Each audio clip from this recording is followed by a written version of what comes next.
Majority of Americans are completely unaware that assets such as their homes, their cars, boats, bank accounts, and pretty much anything else they really hold dear shouldn't actually belong to them.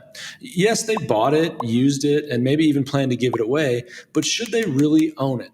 In today's video, we're going to break down the ownership paradox and explain why most Americans don't actually own any of their assets, and explain how you can use a trust to maintain control over them. We are the owners of Generations Wealth Partners, and we have helped clients all over the United States secure their assets with a few simple trust strategies. Understanding how to maximize your trust is simpler than it sounds. The problem is that the information out there often overcomplicates what you really need to do. Well, today we are going to show you exactly why most Americans don't actually own anything, how setting up a trust solves this issue, and the biggest problems everyone faces when trying to do so. Let's go to the video. So, Todd, let's talk about what a trust actually is. And you're the estate planning attorney, so I'll let you take that one. Okay, thanks. I appreciate that. So, and a trust is a tool that avoids probate. Okay. And I think a lot of states, probate is simpler than others. But in a lot of states, probate is very expensive, very time consuming, and it's public knowledge. You absolutely, regardless of what you do, you don't want to go through probate. Even in the simple states, avoiding probate is great, and a trust is a way to do that. And so to understand how a trust, and it's like, I'm sure everyone is out there listening, it's like, not owning stuff. How do I not own stuff? Yeah. It's pretty simple.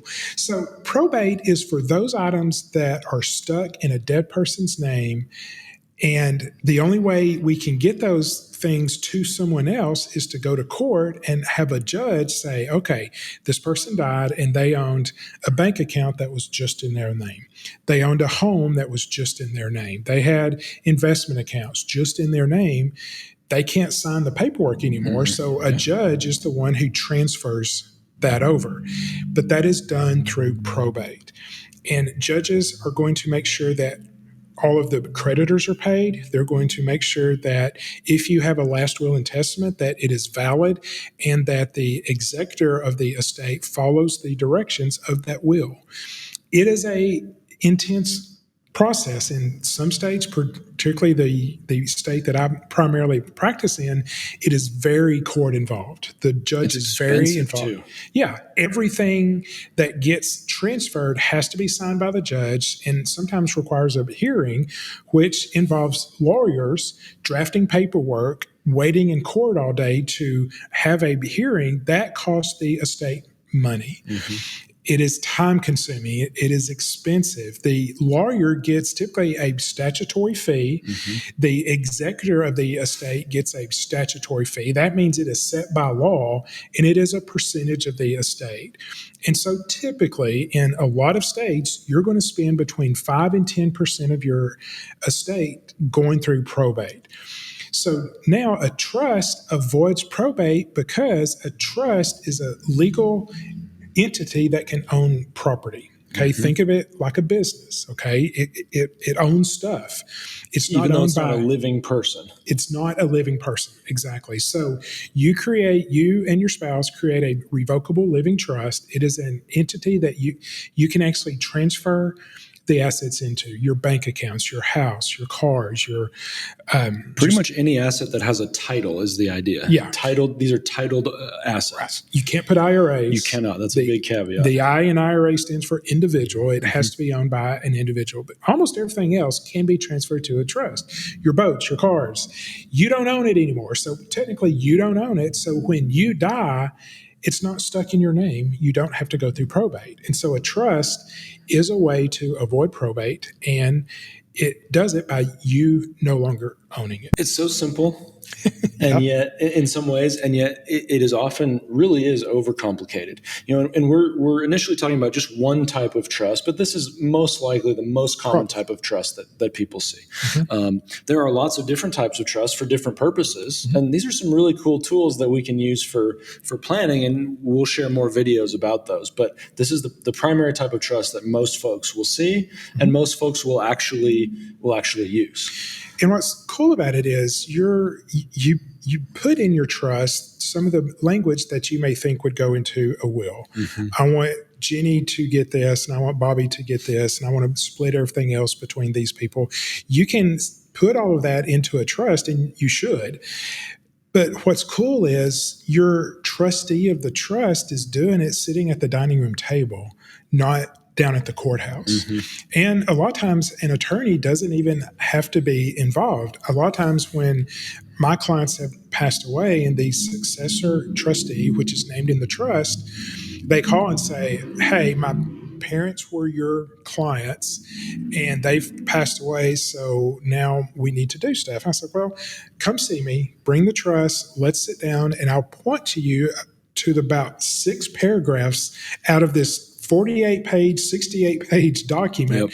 There's about 4 paragraphs that really pertain to you, and this will tell you what to do. And they're like, and they come in scared to death. It's like, oh, Mom and Dad had $5, $6, $10 million, and now I'm in control of it. I don't know what to do. They leave my office saying, oh, okay, I got it. It's like, that's all you need. Call me if you need me. Okay. And it really does make it simple. And the trustee of the trust is doing it quickly and at their dining room table rather than having to go through the lawyer, to go to court, to get to the judge, and the judge issues things back. It's just a big, crazy circle of expense. Yeah, it's fascinating. And I think another thing that is really interesting, and I think is worth talking about here, is that there's really 2 primary parties in a trust, depending on how this is set up. We've got the trustee and the beneficiary. Ultimately, and especially if you're setting this up for family and kids, now those 2 roles can be the same person, but they aren't always the same person. Exactly. And let's talk about that. This is really cool. Yeah, one of the biggest things that I see missing in trust that were done by attorneys, and if you're going to go to the expense of doing a trust, how you leave your assets to your kids is crucial. And if you look at your trust, if you have a trust, I would encourage you to go look at it and see how are the assets left to your children. If it just says to my child, and it may even say outright, but if it doesn't say anything, it's like to my child, period, then they get it outright. The trustee gives them personally their share of the estate. And you're like, well, that's what I want to happen. Well, not quite. What if your child is going through bankruptcy the day that you die?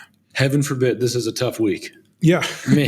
What if your child is going through a divorce? Do you want half of your estate to go to your soon-to-be ex-daughter-in-law or ex-son-in-law? No, probably not. What if your child was just in a horrible car wreck and caused millions of dollars worth of damage? When you leave money to your child outright, and if it doesn't say to my child in trust, you are leaving it to them outright. And your inheritance, poof, is gone because you just left it outright to the child. It's now their asset and is now subject to their legal issues. So this is what I want folks to really think about with this. If you have a trust and you want to leave things outright to the kids, what would be the good reason to have a trust if you want to leave things outright to the kids? I missed that. So no, this is exactly what I wanted you to say. Oh, okay. What's a good reason to leave things outright to the kids in a trust? There is no good reason. So there's not we can't think of a reason. Exactly. We have this conversation. We're trying to think of something. There's no reason to do this. There is no good reason. So you leave it in trust. So it creates a trust. But your child, if you trust them with the money and you're not concerned about them blowing the money, if you are, hold on a second.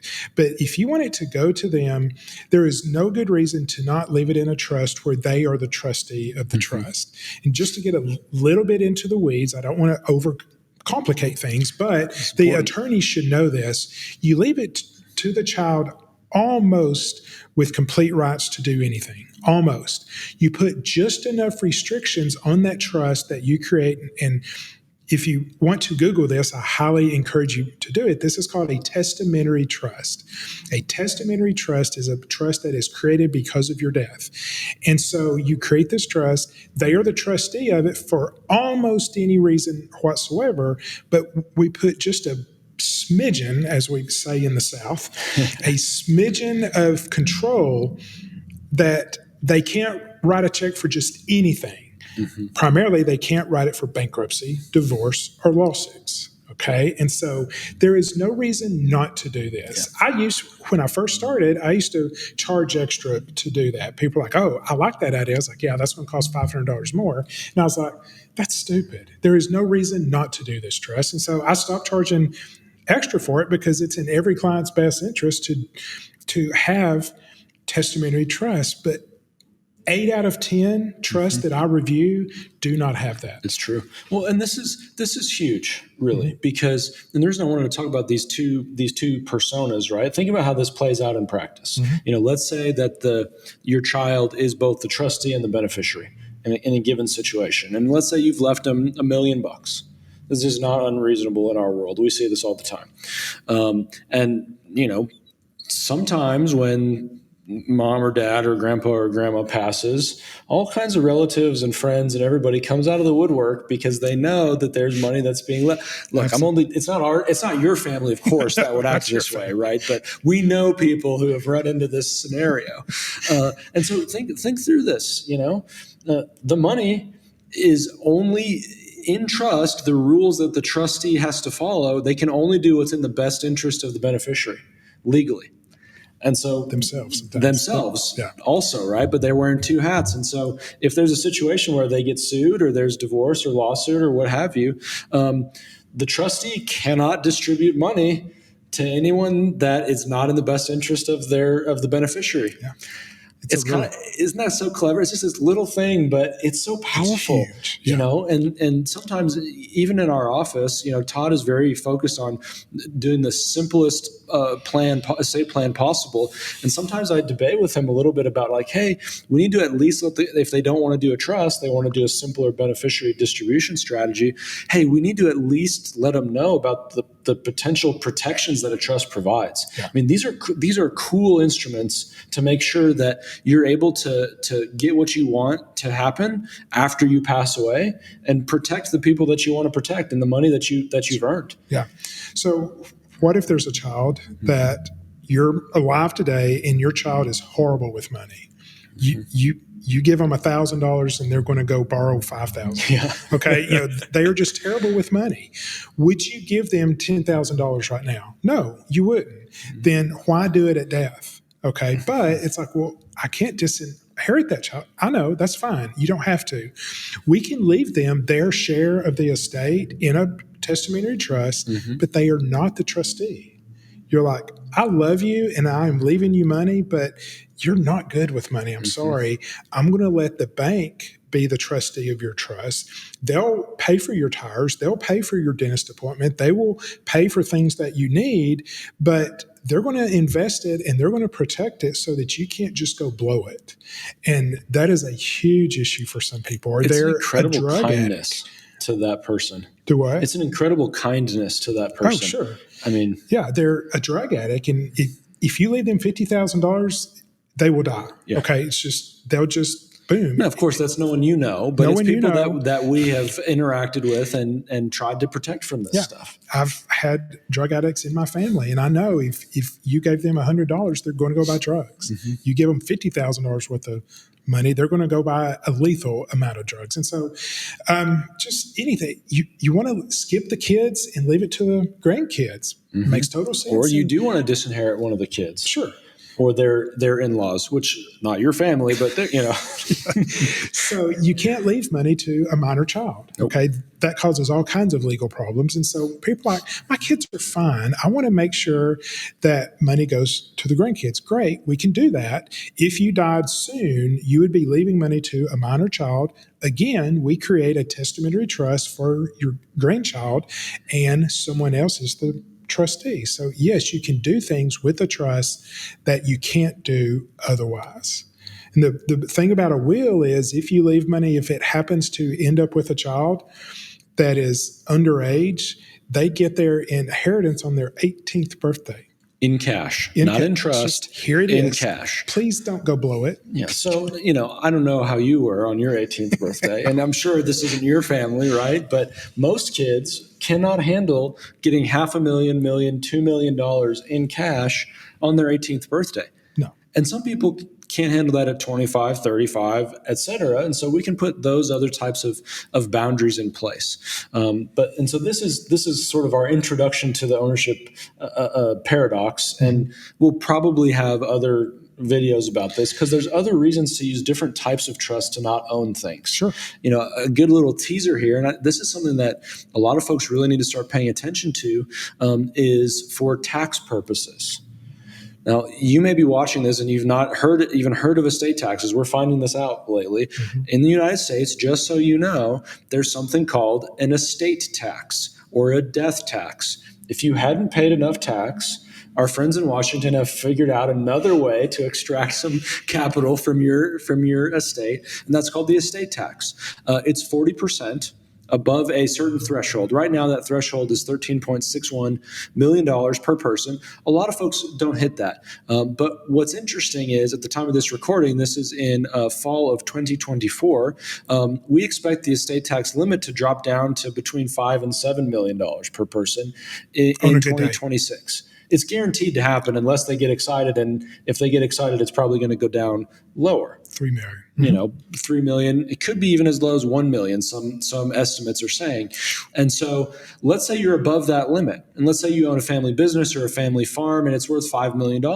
Well, you would have to pay within 9 months of passing. I guess your family would have to pay within 9 months of your passing 40% of that value.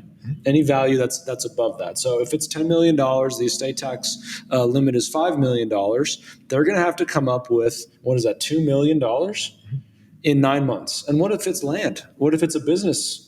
You can't get liquidity. You're going to have a fire sale for this asset and end up selling it for even lower. And so if we plan ahead, if we're proactive, there are some cool types of trust that we can use to enable you to still retain a level of benefit or a level of ownership potentially, but it's not actually in your name. And so therefore it's outside of your estate. Yeah. So I don't want to wear people out on this first video. There's a lot of things we can talk about. What if you create a trust, you and your spouse create a trust, you're the trustees, you're the beneficiaries. What about incapacity? What if you develop dementia? How does that transfer of power from someone with dementia who's making really bad decisions transfer to the person that they chose to be next trustee? How does that transfer of power occur? In most trusts I see, it is a horrible process. And I will tell you how to do it much easier, much better without having to go to court or not having to go through that ugly process. These are the essentials that you need to know when you're setting up a trust or reviewing your own trust, and actually if you own assets. Now, I hope you enjoy this full breakdown. Tips and strategies like these are exactly what we share with our clients. And we even go a lot further in depth with them and walk them through step by step how to implement these types of strategies, financial strategies for themselves. Now, if that's something you might be interested in, please go ahead, book a consultation, use the link below in the description. We'll hop on a quick call and chat about how we could potentially help you with your own financial or estate planning. Please remember to like and subscribe. We really appreciate everyone watching and look forward to seeing you next time.